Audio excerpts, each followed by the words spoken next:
দেখেছি আপনি সারাদিন ঘরের পালঙ্গে বসে আছেন, কি করছেন এগুলো? তুই বাঞ্চ আমার জায়গা মা, আর ঘরের সব কাজ তুই এখনই করে নে। ঠিক আছে, আমি ঘরের কাজ করার পর বাইরে করতে যাব। আর আমি ঘরের বাইরে যেতে পারতেছি না কেন? মায়ের পারমিশন ছাড়া ঘরের বাইরে যেতে পারবে না, তাহলে কার পারমিশন নিতে হবে? যাবো, আচ্ছা যাওয়ার পর তোর চলে এসিও। আজকের পার্টিতে অনেক মজা করবো ভাবি। আমি পড়া কিছু বুঝতেছি না, একটু আসেন না। এখন ঠিক আছে, আমি সবকিছু বুঝতে পারছি মা। ঠিক আছে, এখন আমরা তাহলে পার্টি শুরু করি। শোনো, আমার শার্ট তো পাইতেছি না, একটু খুঁজে দাও। ওকে সামনে শার্ট খুঁজে পাইতেছে না কেন? ভাবি আপনার মোটা জামাইয়ের এত ফোন আসছে কেন? লো, লাড্ডু তার বান্ধবীর সাথে অনেক ঝগড়া করতেছে।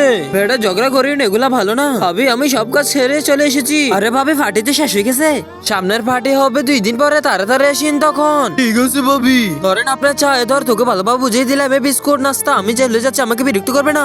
আচ্ছি, হ্যাঁ, আজকে পার্টিতে যাওয়া হলো না। বেডির শরীর খারাপ, তুমি বাইরে কিভাবে যাবে? বন্ধুরা, ভিডিওটি ভালো লাগলে একটি লাইক, একটি সাবস্ক্রাইব করে দিয়েন। আর আপনি কোন জেলা থেকে ভিডিওটি দেখছেন লিখতে পারলে কমেন্টে জানাইয়েন।